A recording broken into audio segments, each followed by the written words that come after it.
Good morning. This week's adventure was not planned as an adventure. I was just walking you through the town that I grew up in. Enjoy, and I hope you guys have a great week. I will see you next Sunday. Bye. For those of you who think that Uncle Sam is a fake character, this is his house. Nearby stands the boyhood home of Samuel Wilson, who was generally known as Uncle Sam. He supplied beef to the Army. His brand of barrels were U.S. The transition from U.S. to Uncle Sam followed and became the popular symbol for the United States. This red house is actually the house that he used to live in, that he grew up in. I don't want to really spy on them, but yes, that was the house that Uncle Sam grew up in. Can you imagine having a sign in front of your house so that people stop and constantly take pictures? Kind of creepy. Any of the historical houses like this, they have to get permits to do anything to. If they buy a house that has actually been deemed historical, they have to stay structurally sound to the history of the house. But you can see the White House next to it. That's probably not as old, but it's not a spring chicken. But you can see there's a better angle. I don't know if anybody actually lives in the Uncle Sam house anymore, but people used to. The people that own this White House might actually own the whole property now. Here's the stone walls again. You can see that this divided somebody's property.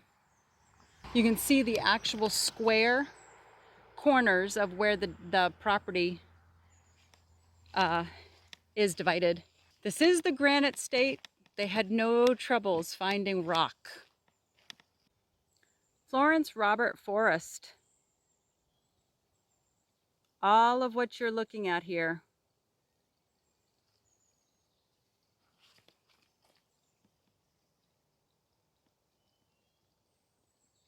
Can you hear the brook?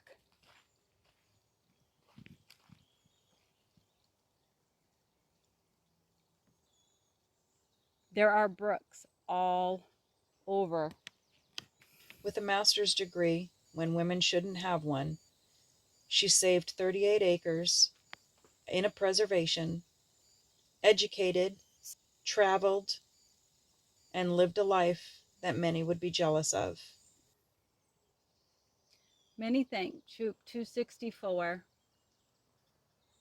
McGuire, Gary, and Elliott. Pieces of property that can never be touched. They've been put into conservations or trusts, become historical sites so that you can't change them. I love history.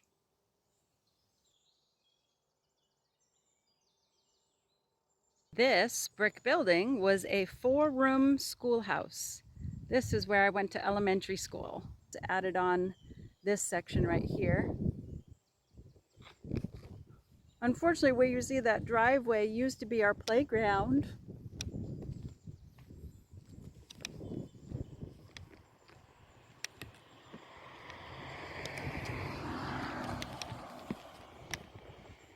This big hill behind the school, that was our sledding hill. So during the winter, you could bring your sled to school and we could all slide down that hill. Right here on the end, this little building, this became our town library. The little building became our town library. When did it become our town library? Now I'm wondering.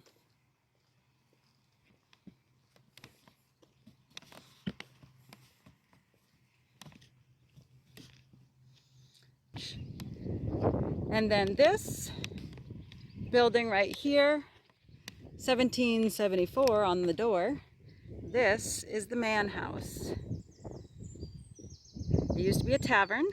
It is now our city hall. I don't know what that says about us. Our town clerk's office. That was 1768. And then you can see our little gazebo. That actually was not here when I was a kid.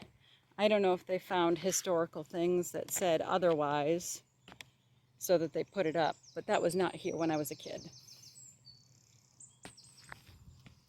The stone wasn't here either. Let's see what the stone says. Might not be able to see any of it, I don't know.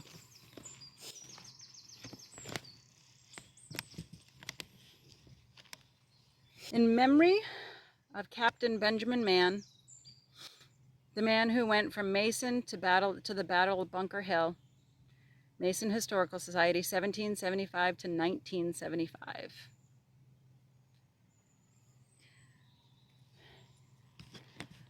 That building right there with the semi sitting out in front of it, that was our church. That white building is our town hall. And we used to have all of our Girl Scout meetings in there. My mama was the Girl Scout leader.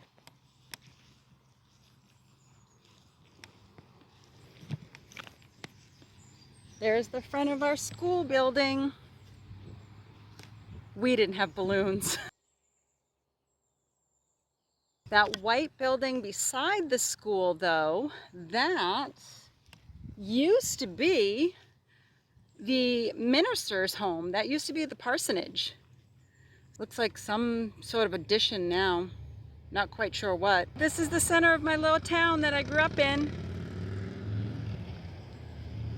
Colonial, old-timey.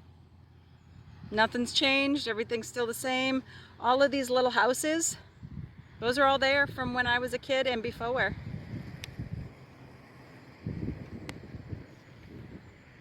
Live free or die.